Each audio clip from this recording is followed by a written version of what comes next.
जैसे इसमें सब लोगों ने एनटीपीसी और ग्रुप डी का फॉर्म लगभग लोगों ने डाला होगा। जो नहीं डाले उनकी बात अलग है, वो एकदम से टेंशन फ्री रहे। जो डाले हो तो उन्हें पता भी होगा कि अब एडमिट कार्ड आ भी चुका है, लगभग एडमिट कार्ड नहीं डेट आ चुकी है, ये बोलो। नहीं, अब कंफर्म हो गई। ये फाइनल चांस है कि 28 दिसंबर से लगभग स्टार्ट होगा और कहां तक चलेगा, मार्च तक। तो अब आपके पास वक्त कितना बचा है, 1 महीने। 1 महीने भी नहीं, 25 दिन बचा है। तो आपकी नींद चैन सब चीज उड़ जाना चाहिए, समझ लो। और कितने घंटे, लगभग 12 से 10 से 12 घंटे पढ़ोगे तभी काम होगा। अन्यथा आप ऐसा चाहोगे कि 1 घंटे पढ़े तो फिर 4 साल कोचिंग आओगे तब कहानी बन पाएगी, समझ लो। अगर आप चाहते हो कि इन 3 महीनों में हमारा सिलेक्शन हो जाए, अगर आप चाहते हो इन 3 महीनों में सिलेक्शन हो जाए, तो दुनिया की सारी चीजें छोड़ दो, घर परिवार दोस्त सब चीजें छोड़ दो और 10 घंटे, मैडम सही बोल रहा हूं, दोस्त को छोड़ो, घर को छोड़ो, परिवार को छोड़ो, यहां तक जिनके बच्चे उनको भी छोड़ दो, बात समझ रहे हो। और इतना पढ़ो कि 3 महीने में आपकी सफलता ही शोर मचा दे कि हाँ आपने पढ़ा है। वरना 3 महीने की जगह आपको कितना लगेगा, 3 साल लगेगा। तो 10-10 घंटे जब तक पढ़ोगे नहीं तब तक कहानी बनेगी नहीं। अब मौका है, जैसे जो पुलिस का सिलेबस है आपको पता होगा, वही सिलेबस एनटीपीसी ग्रुप डी दोनों का है। क्या क्या है, मैथ, रीजनिंग, साइंस और क्या, करेंट अफेयर्स। इतनी चीजें अगर आपने पकड़ ली तो फिर समझ लो कि आपका सिलेक्शन तय है।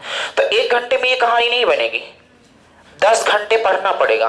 और जो लोग हम कहना चाहते हैं कि जो छोटी मोटी जॉब करते हो तो 3 महीने आप छोड़ दो आराम से। 3 महीने छोड़ोगे तो 30,000 में आपका घाटा नहीं हो जाएगा, कहीं से उधार मांग लो, भीख मांग लो, चल जाएगा, समझ रहा हूं। 3 महीने के बाद आपकी लाइफ चेंज हो जाए, शायद नहीं होगी तो फिर इसके बाद तो जिंदगी में पैसा ही कमाना है। पैसे कमाने के बहुत जरिए हैं, बात समझ रहे हो। तो थोड़ा सा आप सीरियस हो जाओ 3 महीने तक। 3 महीने के बाद जितनी मर्जी होगी उतनी मौज कर लेना, ठीक है। और आपको पता होगा एनटीपीसी ग्रुप डी का जब भी देने जाओगे तो उसमें एडवांस भी बहुत ज्यादा पूछी जाती है।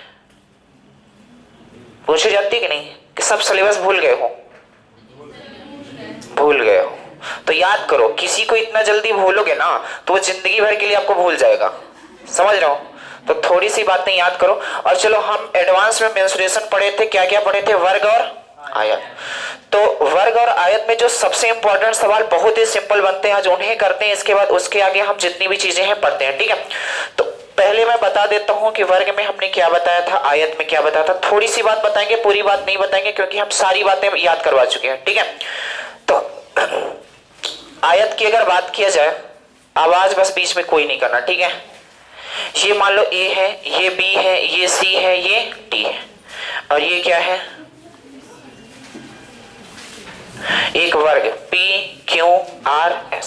हमने ये बताया था कि एक ऐसा चतुर्भुज जिसके आमने सामने की भुजाएं बराबर होती हैं तब प्रत्येक कोण 90 डिग्री का होता है, क्या कहलाता है। यानी कि ये L रहा होगा तो ये भी, ये B तो ये भी। और हमने वर्ग की क्या डिफिनीशन बताई थी, आप बताओ, आप आई थी कि नहीं आई थी। तो वर्ग की हमने क्या डिफिनीशन बताई थी, एक ऐसा चतुर्भुज जिसकी चारों भुजाएं बराबर हो तथा चारों कोण आपस में, यानी कि अगर ये ए है तो ये भी ए, ये भी ए और ये भी। ये कितने डिग्री और ये कितने डिग्री, इसमें भी ये कितने डिग्री था। अब विकर्ण पे हम नहीं जाएंगे, केवल हमें जो क्वेश्चन बताना है उसी पे हम बेस लेके चलेंगे। तो क्षेत्रफल क्या होता है आयत का, बताओ, L इंटू, और वर्ग का क्षेत्रफल क्या होता है, भुजा इंटू। तो एक क्वेश्चन सबसे ज्यादा बार आता है, ये परसेंटेज में भी आपने पढ़ा होगा कि अगर वर्ग की एक भुजा को 10% बढ़ा दिया जाए तो क्षेत्रफल में कितने परसेंट का परिवर्तन हो जाएगा। ये वाला क्वेश्चन बहुत बार एग्जाम में आता है। तो करना कैसे, गौर से सुनना। पहले पूरा डिटेल बताता हूं, इसके बाद आपको बताता हूं पेपर में कैसे करना है।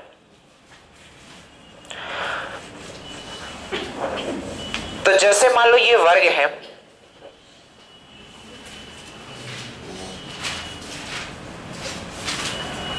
ए हो गया, बी हो गया, सी हो गया और डी हो गया। मान लो इसकी भुजा 1 10 है तो फिर ये वाली भुजा कितनी होगी, क्योंकि वर्ग की प्रत्येक भुजा क्या होती है, बराबर होती है। एक और वर्ग यहां बस बनाते हैं, ये मान लो P, Q, R और S। अब आपसे क्वेश्चन में ये बोलेगा कि वर्ग की प्रत्येक भुजा को 10% अगर बढ़ा दिया जाए तो वर्ग का क्षेत्रफल कितने परसेंट परिवर्तित हो जाएगा। तो आप बताओ, अगर ये 10 है तो 10% बढ़ाने की बात अगर करेगा तो आप समझो, अगर कोई भी चीज बात किया जाए तो परसेंटेज में हर समय कितना होती है 100%। अगर बोलेंगे 10% बढ़ाई जाती है इसका मतलब कितने परसेंट हो गया 100। अगर 10% घटाई जाती है तो कितने परसेंट। अगर बोला जाए 20% बढ़ाई जाती है तो 20% घटाई जाती है तो। एक बात बताओ, अगर प्रत्येक भुजा 10% बढ़ाई जाती है तो दो तरीके हैं आपके पास।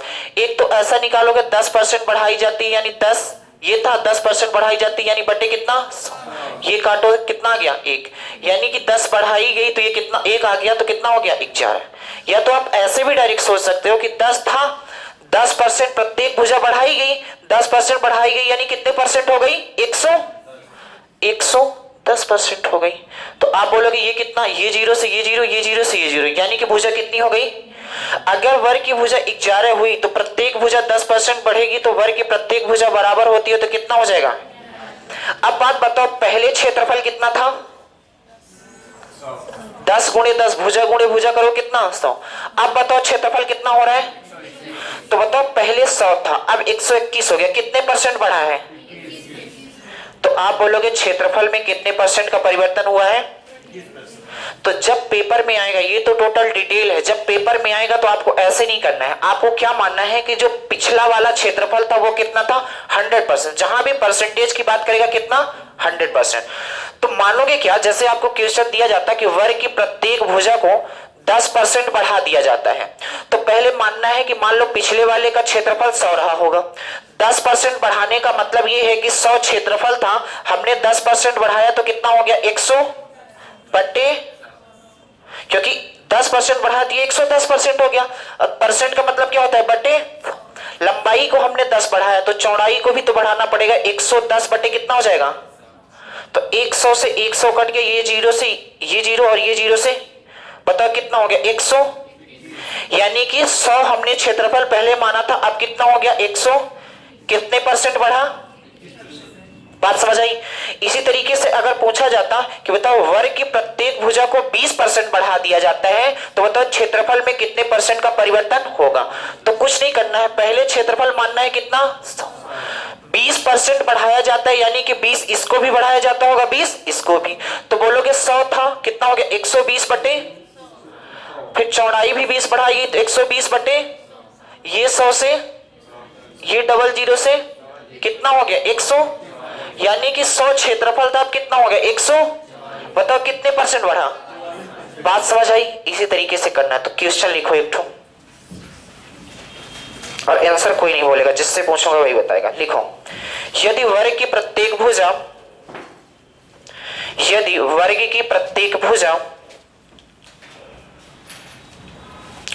25% बढ़ा दिया जाए, यदि वर्ग की प्रत्येक भुजा को 25% बढ़ा दिया जाए तो वर्ग का क्षेत्रफल कितने परसेंट परिवर्तित हो जाएगा। तो वर्ग का क्षेत्रफल कितने परसेंट परिवर्तित हो जाएगा। बहुत आसान है, लगाओ इसको। और ये क्वेश्चन बहुत बार पूछा जाता है, वर्ग का क्षेत्रफल कितने परसेंट परिवर्तित हो जाएगा। हाँ लिखो मैडम, कितना आया।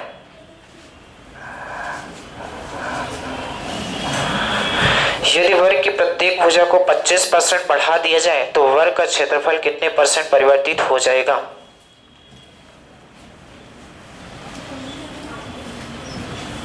बताओ कितना आ रहा है 54.6525। चलो एक बार और समझो, अगर नहीं समझ पाए हो तो मान लेते हैं वर्ग की पहले कितना था क्षेत्रफल 100 था, ठीक है। तो जब वर्ग की प्रत्येक भुजा को 10% बढ़ाया जाता है, इसका मतलब लंबाई को भी 10% बढ़ाया गया होगा और चौड़ाई को भी 10%। बात समझे। अगर वर्ग में बोला जाता है 10% बढ़ाया गया तो वर्ग की प्रत्येक भुजा बराबर होती है, इसका मतलब है कि अगर एक भुजा 10% बढ़ाओगे दूसरे अपने आप बढ़ जाएगी। समझ रहे हो कि नहीं। तो पहले हमारा क्षेत्रफल 100 था, वर्ग की प्रत्येक भुजा को कितना 25% बढ़ाया गया, यानी कितना हो गया 125 बटे, फिर 125 पर ये लंबाई को बढ़ाया गया, चौड़ाई को 125 बटे, तो ये 100 से ये 100 तो कट जाएगा, अब कुछ कट रहा है क्या? 25 पंचे और 25 अब नहीं कटेगा। बताओ कितना हो रहा है? 625 बटे काटोगे कितना? 156 बताओ 100 क्षेत्रफल था, कितना हो गया? 156.25। तो बताओ कितना बढ़ा? और यही सवाल का क्या था? बात समझ आई? एक और कर लो आयत में, इसे लिख लो आराम से।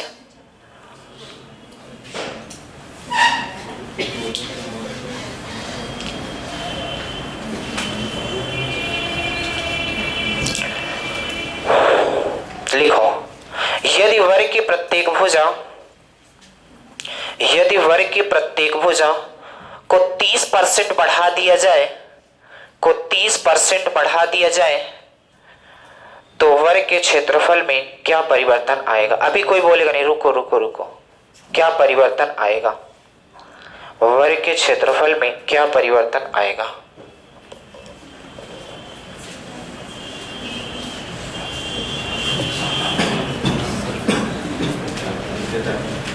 बोलो कितना रहा है? 69% बढ़ रहा है। 69%। बस कैलकुलेशन कर लो, सारी बातें बन जाएगी। 13 का स्क्वायर 169 वैसे भी याद होना चाहिए, अगर तैयारी कर रहे हो तो कम से कम 40 तक का स्क्वायर याद होना चाहिए। चलो एक बार और समझो। मैंने मान लेता हूं कि वर्ग का जो क्षेत्रफल था कितना था, तो कितना बढ़ाया गया बताओ?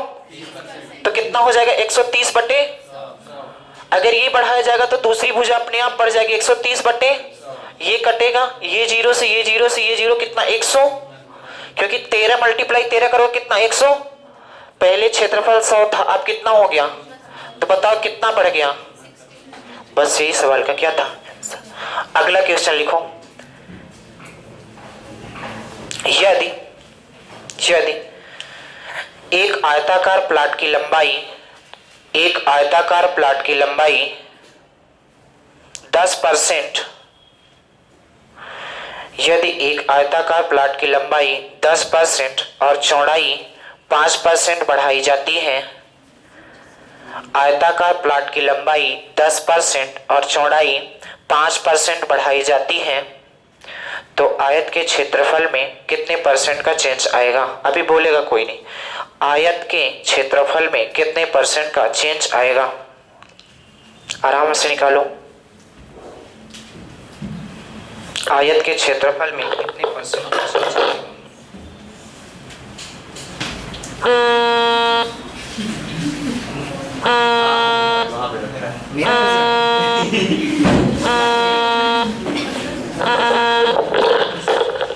इतना भयंकर बोलता है।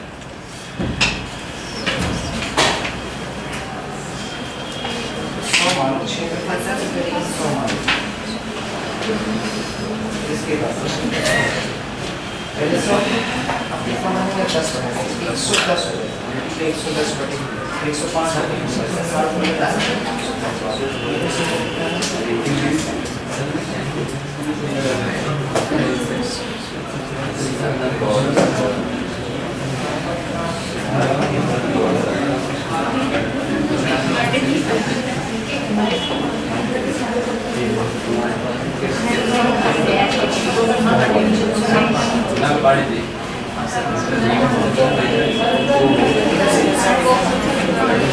आवाज नहीं करो।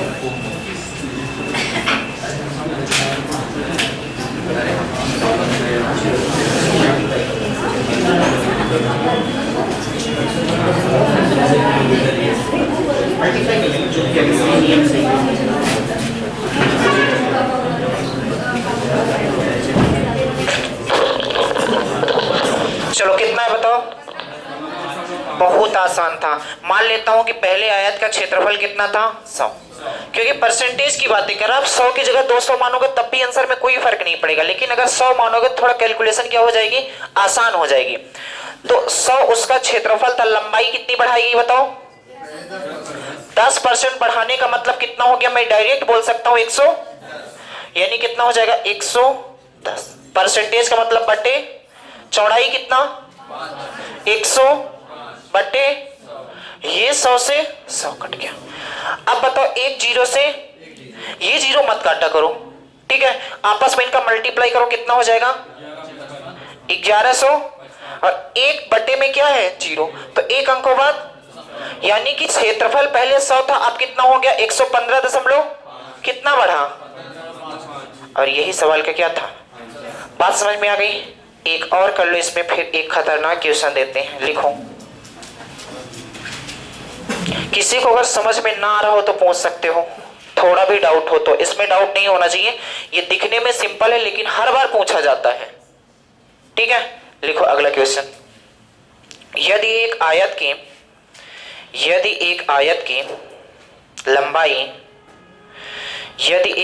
की लंबाई 20%, यदि एक आयत की लंबाई 20% और चौड़ाई 15% कम कर दिया जाए, 20% लंबाई और 15% चौड़ाई कम कर दिया जाए तो उसका क्षेत्रफल कितने परसेंट कम हो जाएगा। अभी कोई बोलेगा नहीं, तो उसका क्षेत्रफल कितने परसेंट कम हो जाएगा।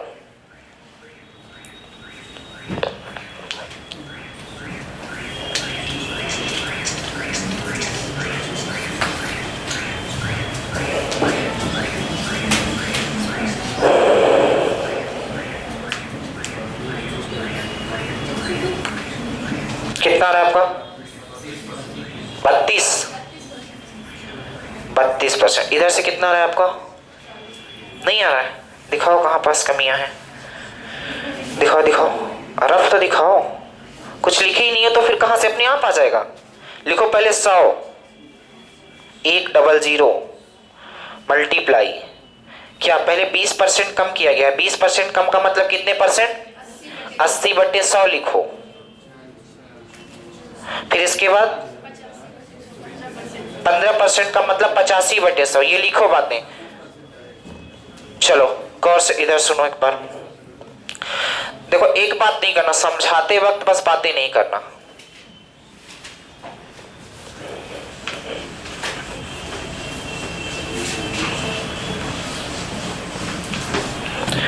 चलो तो गौर से सुनना, मान लेते हैं आयत का क्षेत्रफल पहले कितना था 100, कितना बढ़ाया गया या घटाया गया, लंबाई 20% कम कर दी गई, 20% कम का मतलब कितना परसेंट, 80% रह गई, तो 80/, फिर चौड़ाई 15% कम कर दी गई, इसका मतलब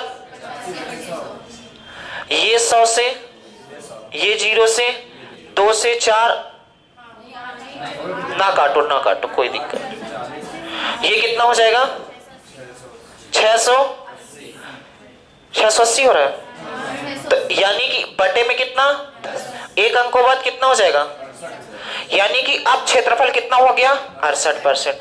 बताओ क्षेत्रफल पहले 100 था, अब कितना हो गया, कितने परसेंट कम, और यही सवाल का क्या था, कोई दिक्कत है। एक और लिखो फिर,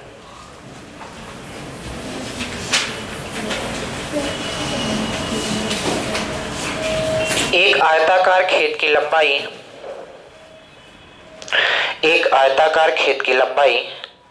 10% बढ़ाई जाए, एक आयताकार खेत की लंबाई 10% बढ़ाई जाए और चौड़ाई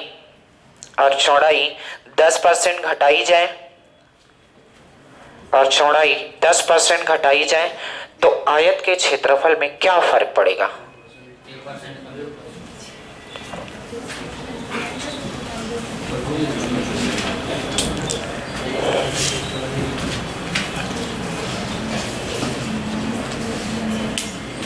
सब लोग लगाओ।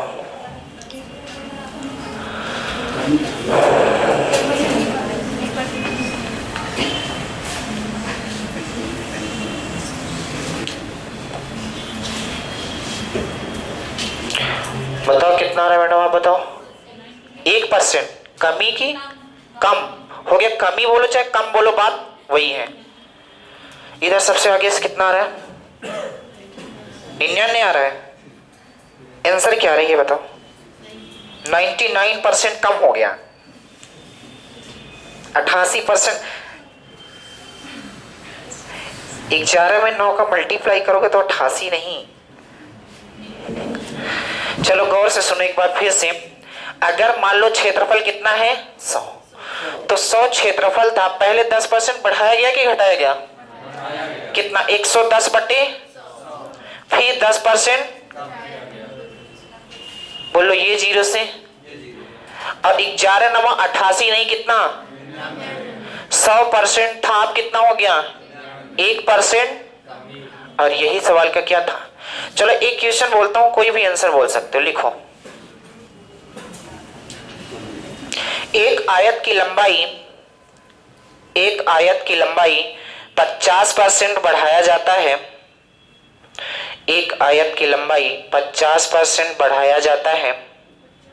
50% बढ़ाया जाता है, तो उसकी चौड़ाई में कितना कम किया जाए? उसकी चौड़ाई में कितना कम किया जाए कि क्षेत्रफल अपरिवर्तित रहे? उसकी चौड़ाई में कितना कम किया जाए कि क्षेत्रफल अपरिवर्तित रहे?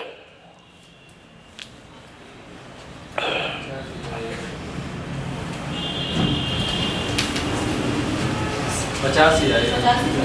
50 नहीं आएगा।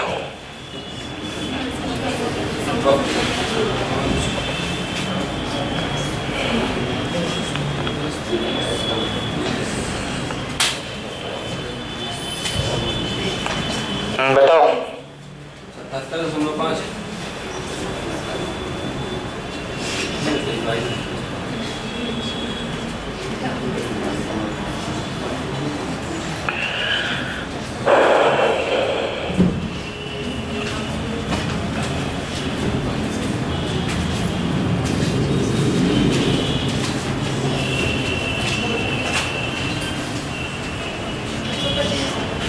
100 किसका 125 आ रहा है?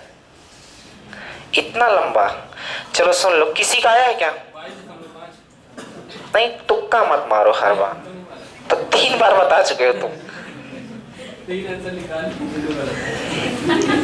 और भी निकाल सकते हो।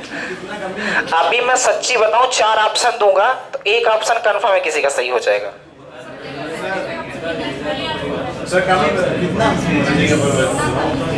कितना कम किया जाए कि क्षेत्रफल जो है तो अपरिवर्तित। क्षेत्रफल अपरिवर्तित का मतलब समझ रहे हो कि जितना क्षेत्रफल पहले था, क्षेत्रफल अभी भी उतना ही है। तो गौर से सुनना एक बात बताओ, ये 90 कैसे आया है? 10% कम किससे की हो? 100 में 10 कम की हो, तभी ना आया है। तो आप मानो कि क्षेत्रफल कितना था पहले उसका? 100। तो मान लेते हैं क्षेत्रफल 100 था और लंबाई कितना? 100, यानी 50% बढ़ाएगी तो 150 बटे, अरे रुक जाओ, मुझे बोलने तो दो, अब शांत रहो। 100 था, लंबाई को 50% बढ़ाएगी, इसका मतलब 150 बटे। तो पूछ रहा है कि चौड़ाई को कितना कम कर दिया जाए, तो हमें नहीं पता कितना कम, तो 100 माइनस बटे।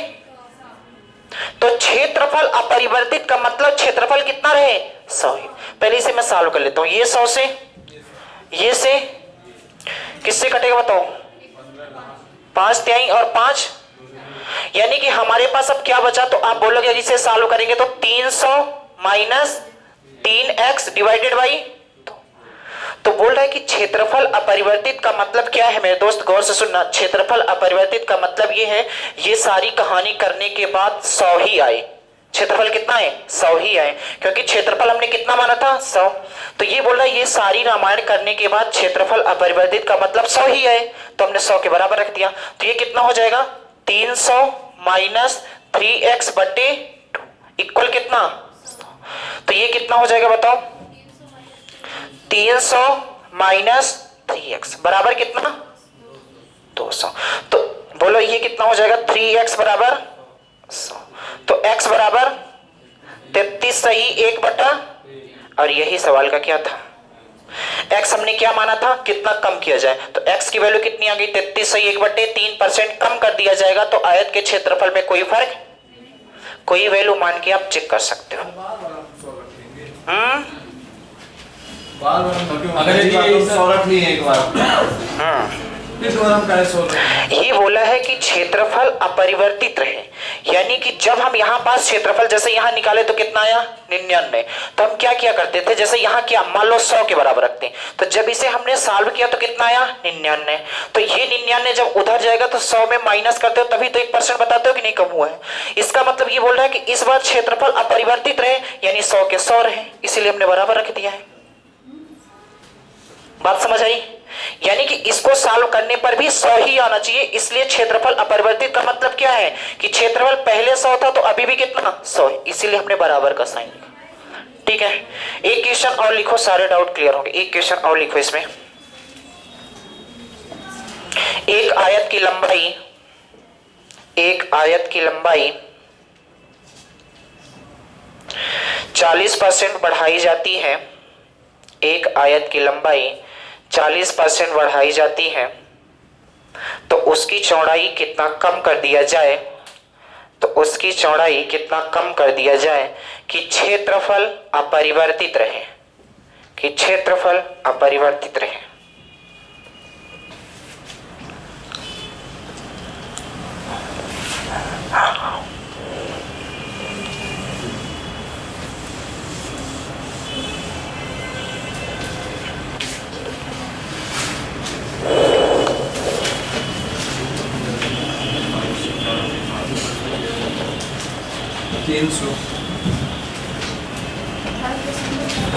कितना 28 मतलब कितना 28 सही 4/7 ऐसा कुछ आता होगा। कितना आया?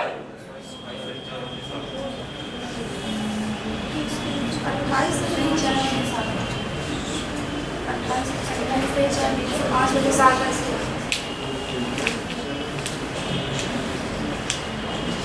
केवल कैलकुलेशन का खेल है, गौर से एक बार फिर से सुनो। मान लो ये 100 था तो हमने मान लिया कि इसका पहले क्षेत्रफल 100 था, लंबाई को कितना बढ़ाया गया 100, चौड़ाई को कितना कम किया जाए 100 माइनस बट्टे कितने के बराबर होना चाहिए, क्योंकि अपरिवर्तित हो तो ये 0 से, ये से 2 से, तो ये कितना हो जाएगा 700 माइनस बट्टे बराबर, तो ये कितना बराबर, ये 500 कैसे हुआ, बात समझ आई? तो बोलो 7x बराबर कितना, x बराबर कितना 200 बटे कितना आ रहा था, इतना कम किया जाए।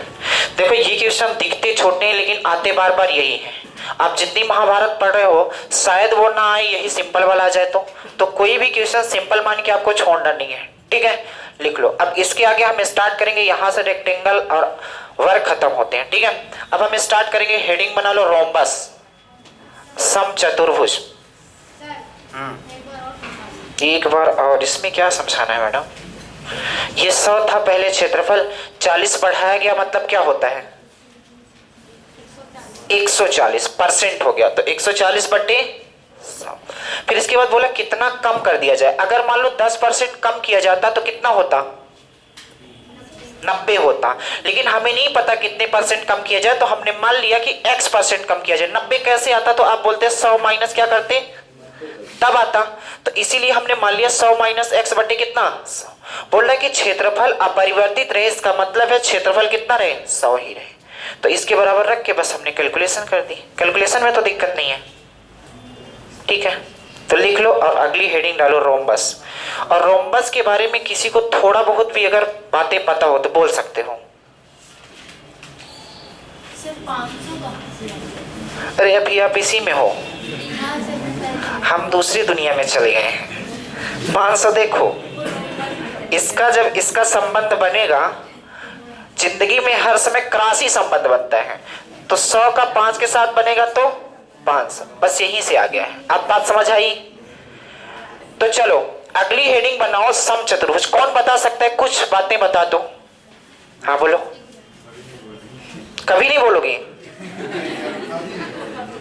अभी नहीं बोलोगे? अभी क्या है, मौन व्रत? डाउट हो तो भी बोलिए, क्या दिक्कत है? यहाँ कौन सा तुम्हारा वो है कि मतलब स्वयंवर चल रहा है कि नहीं हो पाएगा?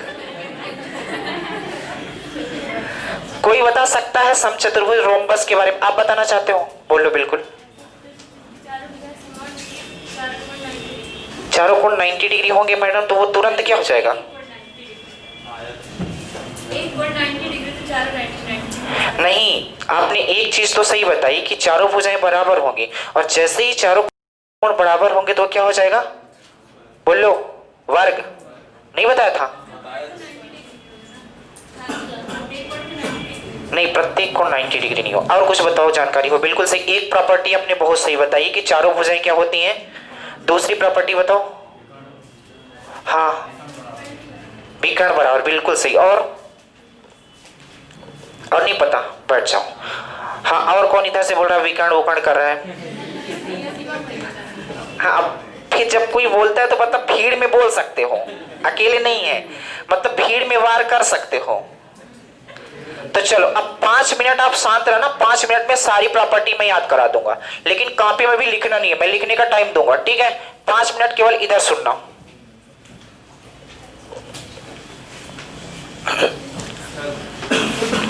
आप बताए थे वर्ग से वर्ग बनता है ना, जब उनके मध्य बिंदुओं को मिलाओगे। हाँ, तो फिर ये समचतुर्भुज कैसे बनता मिलाएंगे ना। अभी रुक जाओ, पहले जिंदगी में तुम क्या, तुम्हें इतना जल्दी मिलने की क्यों होती? रुको तो थोड़ा सा।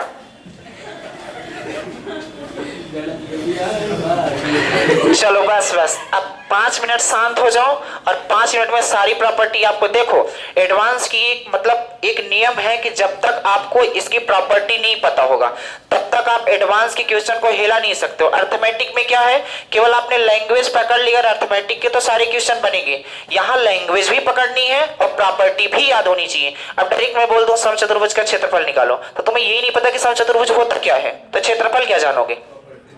समझ रहे हो? तो सुनो, समचतुर्भुज क्या होता है। जितनी बातें हम बोल रहे हैं केवल आपको सुनना भी, लिखना नहीं। लिखने का मैं वक्त दूंगा।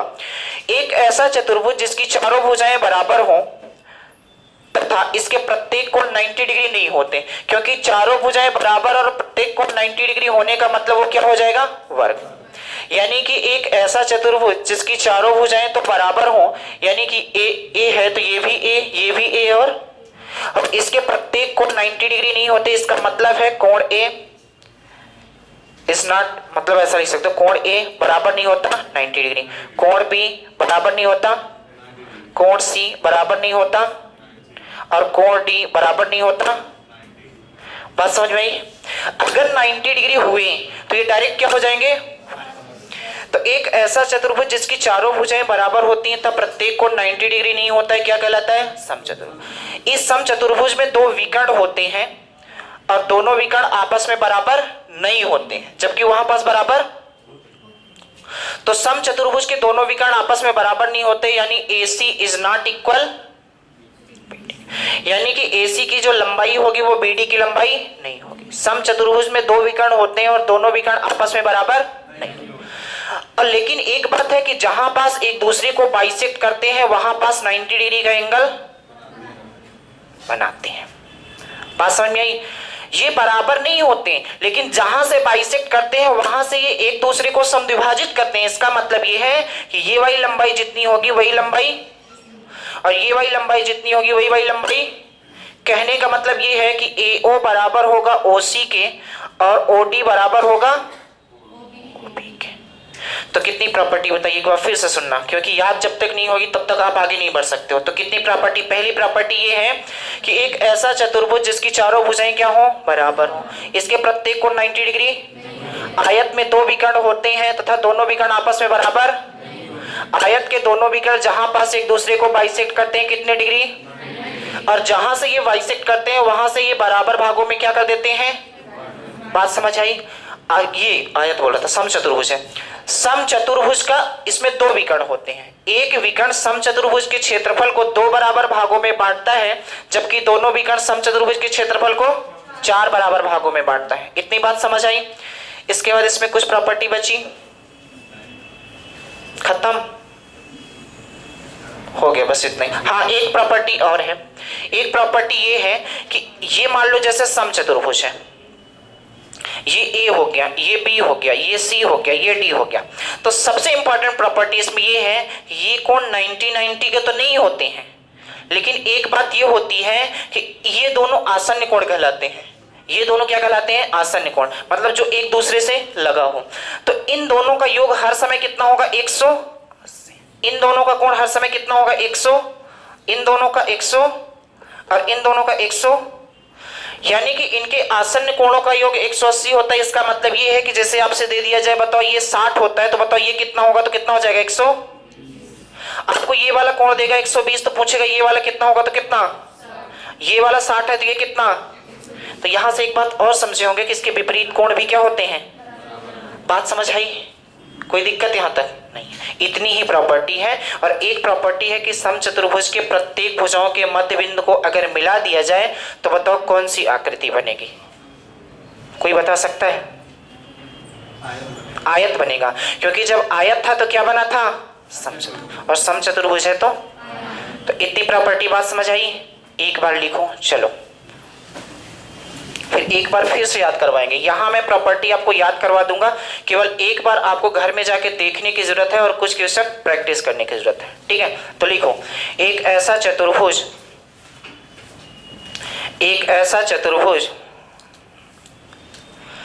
जिसकी चारों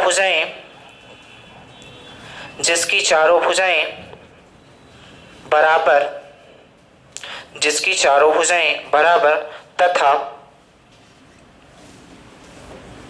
आमने सामने की भुजाएं समांतर होती हैं, समचतुर्भुज कहलाता है।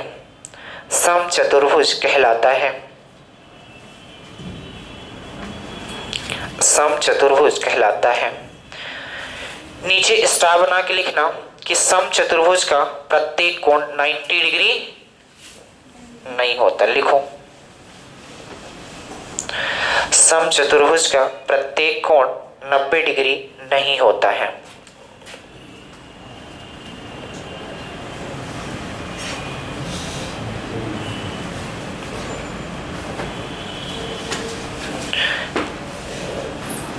ये एक फिगर बनाओ और उस फिगर के नीचे लिख लो AB बराबर है BC बराबर है CD बराबर है DA बराबर है A सेंटीमीटर के, यानी कि चारों भुजाएं क्या है? बराबर है। लेकिन बट कोण A is not equal 90 degree, कोण B is not equal 90 degree, कोण C is not equal 90 degree और कोण D is not equal 90 degree.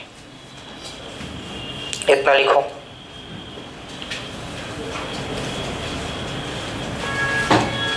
Star बना के वो बातें लिख लेना कि ये समचतुर्भुज का प्रत्येक कोण 90 डिग्री नहीं होता। इसके बाद ये सारी कहानी छाप लो। बिल्कुल नीचे ही लिखो। ये A सेंटीमीटर है, 9 नहीं मानना, ठीक है?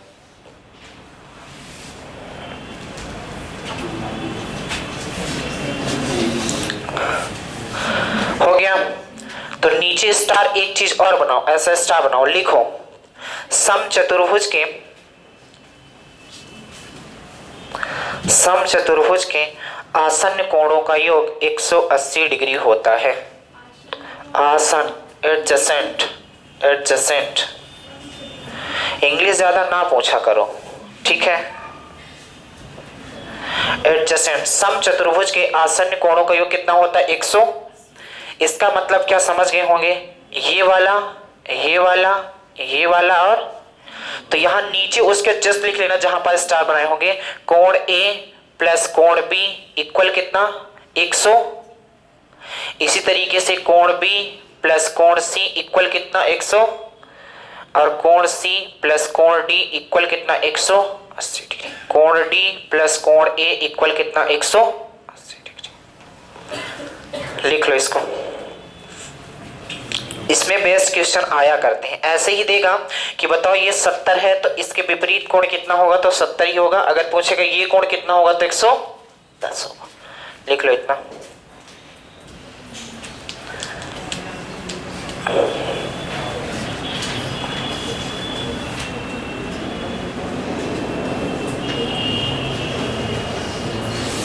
हो गया। अगली हेडिंग बना लो, नहीं स्टार बना के लिख लो। अगली प्रॉपर्टी कि समचतुर्भुज में दो विकर्ण होते हैं, समचतुर्भुज में दो विकर्ण होते हैं, समचतुर्भुज में दो विकर्ण होते हैं तथा दोनों विकर्ण आपस में बराबर नहीं होते। समचतुर्भुज में दो विकर्ण होते हैं तथा दोनों विकर्ण आपस में बराबर नहीं होते हैं।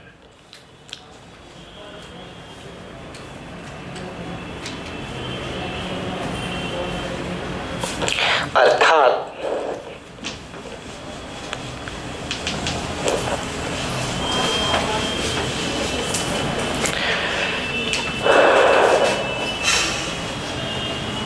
एक बार आप वाला एक बार और समझाना चाहिए। ओके दोस्त, समझा देता हूँ, टेंशन ना लो। क्या बता था, विकर्ण की प्रॉपर्टी बता था ना। हाँ, तो इसका मतलब ये हो गया, मान लो d1, ये क्या हो गया d2। इसकी मैं लंबाई d1 देता हूँ, इसकी लंबाई d2। तो लिखना है d1 इज नॉट इक्वल, यहाँ ये भी लिख सकते हो AC is not equal, AC is not equal BD, ये लिख लो ऐसे ही एक फिगर बना के। ये सारी प्रॉपर्टी याद होंगी तो क्वेश्चन अपने आप बन जाएगा, लेकिन सारी प्रॉपर्टी जब याद होंगी तब याद करवाना मेरी जिम्मेदारी है। ठीक है, लिख लो, इतना हो गया।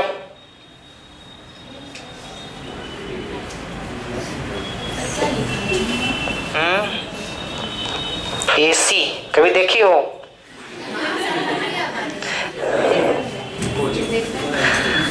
हाँ, तो मतलब गलत ना समझो, लगी है तो ठीक है, यहां भी तो लगी है, देखो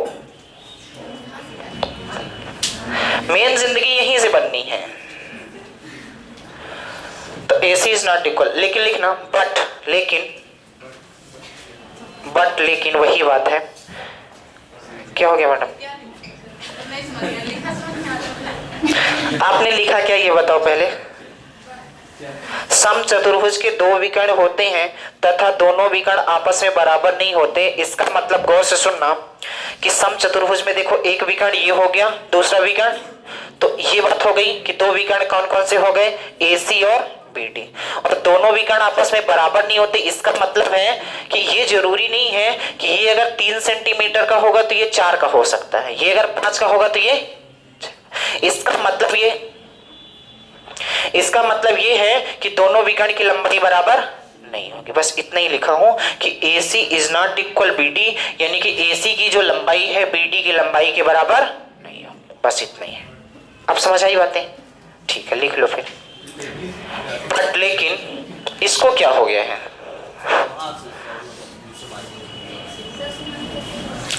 लिखो, लेकिन जहां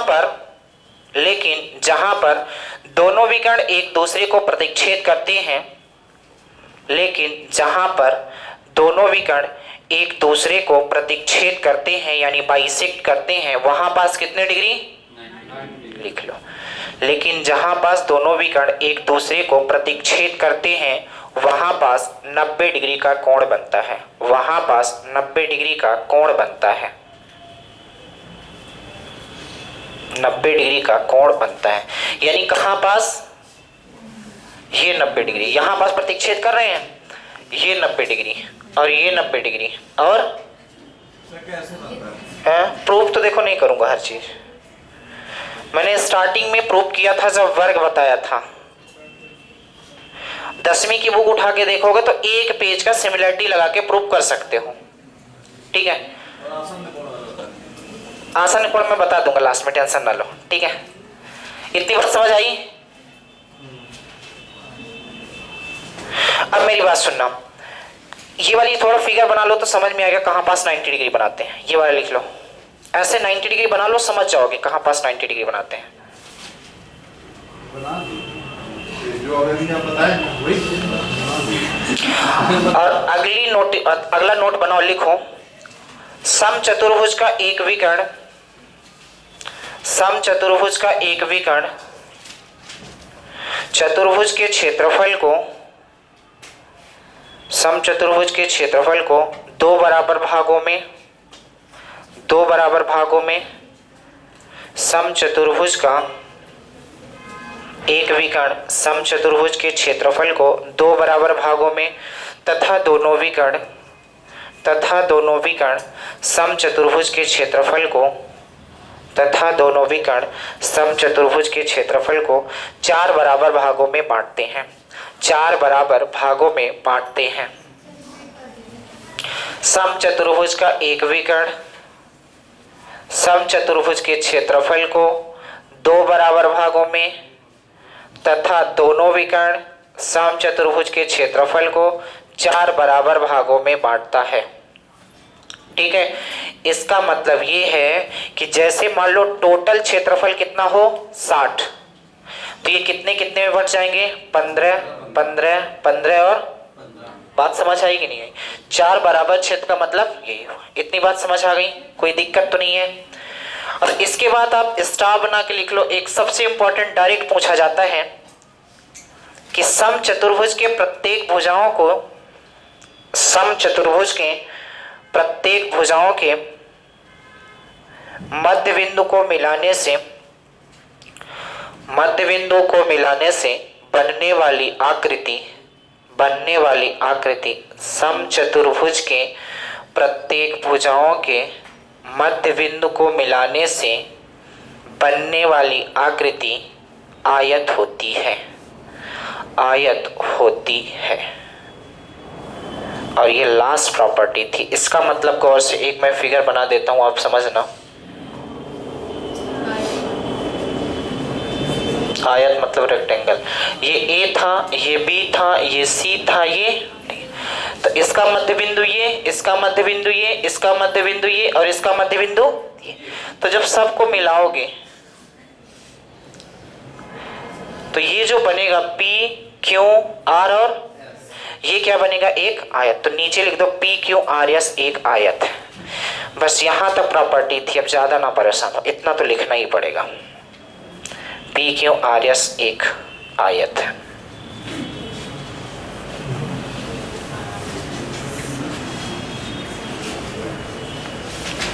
हो गया इतना। अब मैं डायरेक्ट फार्मूले पे आता हूं कि समचतुर्भुज का क्षेत्रफल क्या होता है। ये जरूरी है, लिख लो। समचतुर्भुज का क्षेत्रफल बराबर होता है 1/2 D1 इंटू, यानी कि पहला विकर्ण इंटू, ये फार्मूला है समचतुर्भुज के क्षेत्रफल का। तो लिख लो समचतुर्भुज का क्षेत्रफल बराबर होगा 1/2 D1 इंटू D2। और परिमाप तो सब लोग समझते होंगे, चारों भुजाओं का एक क्षेत्रफल का फॉर्मूला और लिख लो कि side into side into sine theta. इसी में परेशानी होगी कि ये कहां से आया। ये जब मैं क्वेश्चन कराऊंगा तो आपको बताऊंगा साइन थीटा कहां लगाओगे। बस आपको केवल ये बातें याद रखनी है कि क्षेत्रफल का फॉर्मूला क्या होता है, साइड इंटू साइन थीटा। और परिमाप मैं नहीं लिखा रहा हूं, परिमाप आपको पता होता है क्या होता है, चारों भुजाओं का। बस इतनी ही कहानी समचतुर्भुज में है। ठीक है, तो एक बार मैं रिपीट करता हूं जल्दी से, फिर आपसे पूछूंगा। आप देखना, अगर इतनी बातें आपको याद होंगी तो सारे के सारे क्वेश्चन आपसे बनेंगे। तो गौर से एक बार फिर से सुनना और हमारे साथ थोड़ा बोलने का प्रयास करना। ठीक है, मैंने पहली प्रॉपर्टी ये बताई थी कि समचतुर्भुज की चारों भुजाएं और प्रत्येक कोण 90 डिग्री होता है कि नहीं होता। समचतुर्भुज के आसन्न कोणों का योग कितना, यानी कि ये वाला मिलके 100। और हमने बताया था समचतुर्भुज का कितने विकर्ण होते हैं, एक विकर्ण कितने क्षेत्रफल में बांटता है, और दोनों विकर्ण। और हमने ये भी बताया था कि समचतुर्भुज के दोनों विकर्ण आपस में बराबर होते हैं कि नहीं, लेकिन जहां पास एक दूसरे को बाइसेक्ट करते हैं कितने डिग्री, बराबर नहीं होते। लेकिन जहां से ये प्रतिच्छेद करते हैं तो बताओ ये दूरी और ये दूरी बराबर होती है कि नहीं होती। इसके बाद क्या बताया, बताओ। कुछ नहीं,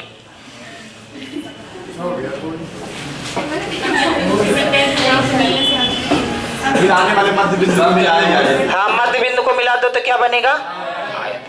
मेरी बात समझ आ गई। क्षेत्रफल क्या है 1/2 D1 D2। एक क्या हमने बताया क्षेत्रफल साइड इंटू साइड। और पाइथागोरस हमने पहले ही बता दिया, सबसे ज्यादा उपयोग पाइथागोरस का इसमें आएगा। सबको पता है पाइथागोरस क्या होती है, आप बताओ। रुक जाओ, कोई बोलेगा नहीं, आप बताओ क्या होती है पाइथागोरस। तो बोलना चाहिए सर मुझसे नहीं आ पाता, आप बताओ। नहीं आता? तो एक बार सुन लो पाइथागोरस, क्योंकि सबसे ज्यादा उपयोग इसमें पाइथागोरस आएगा।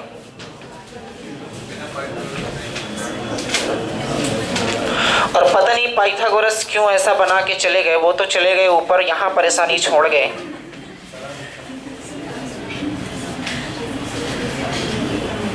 और सबसे ज्यादा बच्चों को परेशानी होती है पाइथागोरस, मतलब जब ट्रिग्नोमेट्रिक पढ़ते हैं तो उनका दिमाग ही नहीं काम करता, ये आ कहां से रहा है। सबसे ज्यादा दिक्कत कहां होती है? ट्रिग्नोमेट्रिक।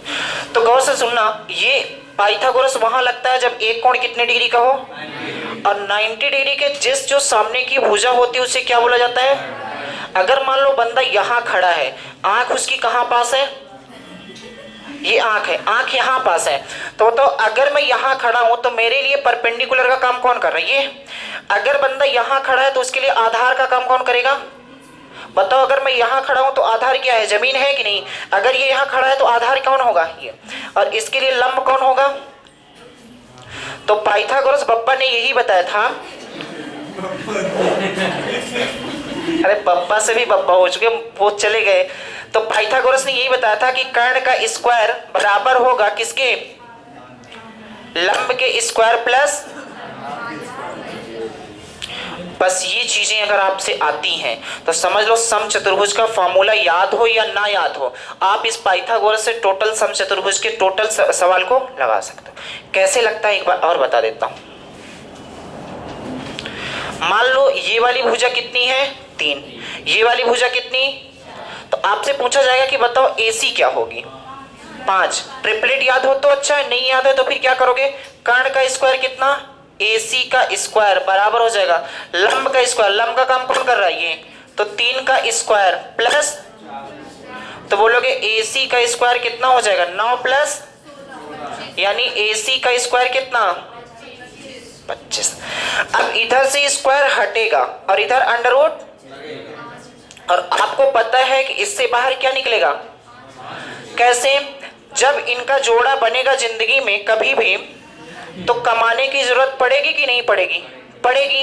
इसका मतलब हर समय जब भी जोड़ा बनता है तो बराबरी का बनता है, तो ऐसी संख्याओं से मल्टीप्लाई करना है जो बराबर में हो। कितने में हो? तो 5 इंटू, और एक बंदा कमाने निकलेगा, दूसरा नहीं निकलेगा। अगर दूसरा निकला तो खर्चा ज्यादा, तो कुछ बचेगा भी नहीं, तो कितना बाहर आया? यानी कि ये वाली लंबाई कितनी हो गई? अगर मान लो यहीं पास आपको ऐसा देता कि ये वाली भुजा मान लो 10 है और ये वाली 8 है, तो बताओ ये वाली कितनी होगी? 36 हो जाएगी? 6 होगी। तो फिर इसी वाले फार्मूले में आप रखते कर्ण का स्क्वायर कितना? 10 का स्क्वायर, लंब का स्क्वायर कितना? 8 का स्क्वायर, प्लस आधार कितना? तो ये वाली चीज इधर जाएगी तो 100 माइनस 64 बराबर कितना? तो कितना हो जाएगा बताओ? BC बराबर कितना हो जाएगा? अंडर रूट ऑफ, तो BC कितना? तो पाइथागोरस लगा लोगे कंफर्म। एक क्वेश्चन लिखो फिर समचतुर्भुज का लिखो। यदि एक समचतुर्भुज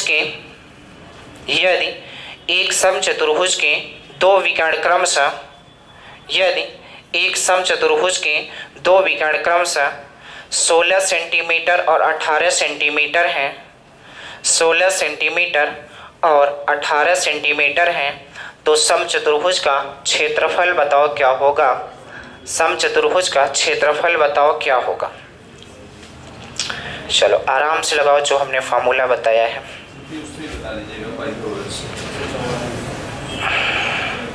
समचतुर्भुज का क्षेत्रफल निकाल दो और परिमाप भी निकाल दो।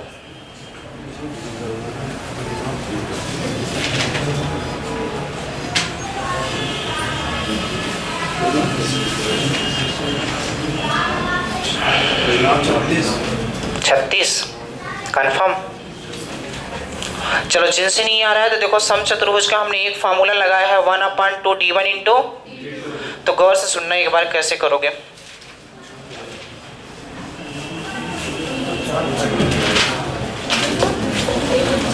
आवाज नहीं करो। ये हो गया A B C और D। ये मान लो D1 है, इसकी लंबाई कितनी है बताओ? और एक D2 है, उसकी लंबाई कितनी है? 18 है। तो आपको इसका क्षेत्रफल चाहिए, तो आराम से क्षेत्रफल निकाल सकते हो। कैसे? क्षेत्रफल आपको D1 इंटू D2 पता है, तो बताओ क्षेत्रफल बराबर क्या होता है? 1/2 D1 इंटू, आप बोलोगे कितना हो जाएगा? 1/2 D1 कितना है बताओ, और D2 कितना है? ये 2 से कटेगा कितना, तो कितना होता है? 144। यानी क्षेत्रफल कितना आ गया? 100। देखो क्षेत्रफल निकालने में किसी को दिक्कत नहीं होगी, लेकिन परिमाप कैसे निकलेगा बताओ? ऐसा नहीं, भुजा तो चाहिए तब तो परिमाप आएगा।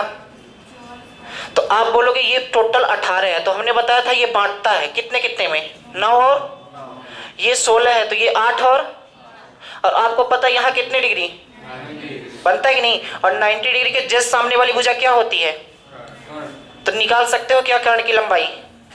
निकालो कितना आएगा? कर्ण की लंबाई निकालो, मैं देखना चाहता हूं पाइथागोरस कैसे लगाते हो।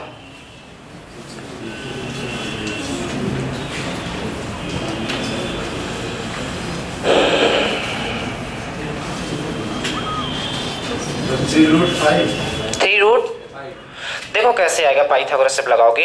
तो ये क्या होगा? 90 डिग्री के जस्ट सामने वाली भुजा कर्ण होगी, ये लंब होगा या आधार होगा ये कंफर्म नहीं है, लेकिन ये बात पता है कि AB का स्क्वायर बराबर हो जाएगा 9 का स्क्वायर कितना? 81 प्लस 8 का स्क्वायर कितना? तो AB का स्क्वायर बराबर कितना हो जाएगा ये बताओ? 5, और ये कितना? 145। बताओ क्या बाहर निकल रहा है? 5 गुणे 9 तो 145 का 5 गुणे 9 करोगे तो काम हो जाएगा। 15 नवैया कितना होता है? 135। बताओ किस, अरे 145 बताओ तो जोड़ा क्या बन रहा है?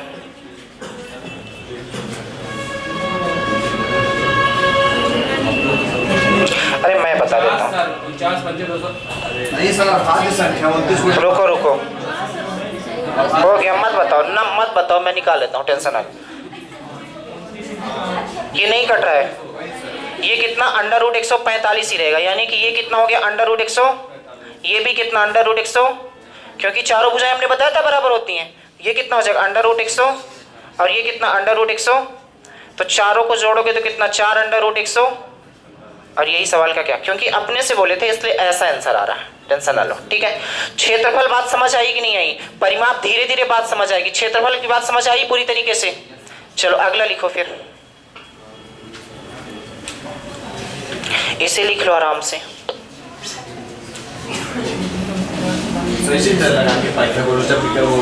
हाँ बिल्कुल, क्योंकि आपको पता है कि जब पाइथागोरस कहाँ लगता है? जहाँ 90 डिग्री बनता है। तो यहाँ पास अगर 90 डिग्री बन रहा है तो आपको पता है ये भुजा आसानी से निकाल सकते हैं। कैसे? क्योंकि विकर्ण बाइसेक्ट करते हैं, तो ये 18 था तो 9 9 होगा, ये 16 था तो 8 8 होगा। तो ये वाली भुजा और ये वाली भुजा लंब आधार का काम करेगी, और 90 डिग्री के जस्ट सामने वाली भुजा कर्ण, यहाँ से निकाल सकते। एक क्वेश्चन और लिखो, लिखो किसी समचतुर्भुज के विकर्ण क्रमशः,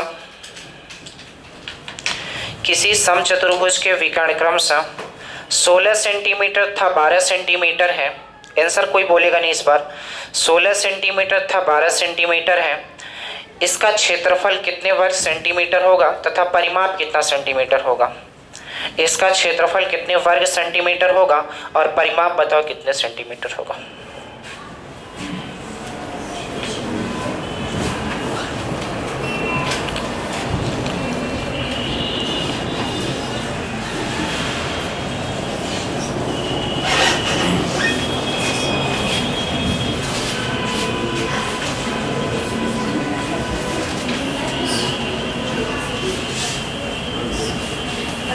तुम बताओ परिमाप कितना आ रहा है? क्षेत्रफल तो सबसे आता है, 80 आ रहा है परिमाप। परिमाप कितना आ रहा है? 40 आ रहा है। अनुराग जब भी ना आया करे आंसर तो तुम उसको क्या किया करो? आधा। चलो बताओ देवी जी में किसका आ रहा है? कितना? 40 40। इधर से किसका आ रहा है? तो चलो एक बार फिर से गौर से समझो, केवल फार्मूले में रखना है, इसके अलावा कुछ नहीं करना है। तो गौर से सुनना, अगर आपसे नहीं आता, पहली बार पढ़ रहे हो, तो सबसे पहले समचतुर्भुज का आप बनाया करो फिगर। तो आवाज नहीं करना, आवाज कोई नहीं करना। क्या समझा रही हो मैडम? जब समझाया करूं तब बस नहीं, जितनी भी दरबार होगी आप बाहर कर लेना। 1 घंटे 2 घंटे बोलोगे तो यहाँ एक क्लास खाली रहती, वहां बैठ जाना आराम से।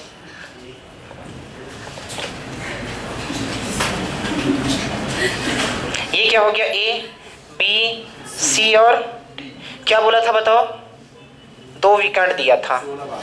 ये टोटल कितना था 16 और ये कितना था, हमें क्या क्या निकालना था, क्षेत्रफल निकालना था और क्या, परिमाप। तो क्षेत्रफल निकालने का तो फॉर्मूला आपको पता है 1/2 d1 इंटू, तो आराम से निकाल सकते हो 1/2 d1 कितना है 12 और ये कितना है, कोई दिक्कत है। तो जब इसे करोगे तो ये कितनी बार और कितना हो गया 96 सेंटीमीटर स्क्वायर, यानी कि समचतुर्भुज का जो क्षेत्रफल आया है वो 96 सेंटीमीटर स्क्वायर आया है। अब बात आती है परिमाप की। तो जब आप परिमाप निकालने की कोशिश करोगे तो परिमाप का मतलब क्या होता है बताओ, चारों भुजाओं का योग। तो भुजा ही नहीं पता तो योग किसका निकालोगे आप, तो सबसे पहले क्या निकालना पड़ेगा, भुजा। तो भुजा आसानी से निकाल सकते हो, क्यों, क्योंकि अगर आपको प्रॉपर्टी पता है कि ये एक दूसरे को बाइसेक्ट करते हैं, इसका मतलब है कि ये अगर 12 है तो कितने कितने में, अगर ये 16 है तो ये कितने कितने में, और यहां आपको पता है कितने डिग्री, और 90 डिग्री के जस्ट सामने वाली भुजा। तो कर्ण निकाल सकते हो पाइथागोरस लगा के। कैसे निकालोगे एक बार हम बता देते हैं आराम से। तो आप बोलोगे क्या हो जाएगा, ए बी का स्क्वायर बराबर, यानी कर्ण का स्क्वायर बराबर हो जाएगा AO का स्क्वायर प्लस OB का। तो ये क्या हो जाएगा, AB का स्क्वायर बराबर AO कितना दिया है, AO कितना 8 का स्क्वायर प्लस OB कितना, तो बोलोगे यहां से AB का स्क्वायर कितना आ जाएगा 64 प्लस, तो AB का स्क्वायर कितना 100, इधर से स्क्वायर हटेगा तो AB कितना, यानी कि ये वाली भुजा अगर 10 आई तो समचतुर्भुज की चारों भुजाएं, तो यहां भी पाइथागोरस लगा के निकाल सकते हो। लेकिन प्रॉपर्टी आपको पता है ये 10 हो गया तो फिर ये 10 और बताओ परिमाप कितना, बस यही सवाल का आंसर था। बात समझ आई, किसी को कोई दिक्कत? तो आज के लिए इतना ही करते हैं। कल सारी प्रॉपर्टी याद करके आना, कल समचतुर्भुज ही चलेगा और अच्छे अच्छे क्वेश्चन चलेंगे। और सबसे मैं प्रॉपर्टी पूछूंगा, जब तक प्रॉपर्टी नहीं बनेगी तब तक आप आगे नहीं कर पाओगे। बात समझ आई? और बेहतर पढ़ो, क्योंकि अब 27 से 28 दिन बचे हैं, तो हर एक प्रयास करो। सबका एग्जाम की डेट आ रही है, कोई एग्जाम आ रहा है क्योंकि चुनाव है, इसके बाद डायरेक्ट कब आएगी अब भर्ती जो आने वाली है 2024 तक में आपको पता लगा बुढ़े हो गए, समझ रहा हूँ। तो आपकी उस समय तैयारी करने की मतलब वो नहीं, एज नहीं रह जाएगी, आपकी जनरेशन जो आएगी वो तैयारी करेगी, समझ रहे हो। तो अभी है मौका तुम्हारा।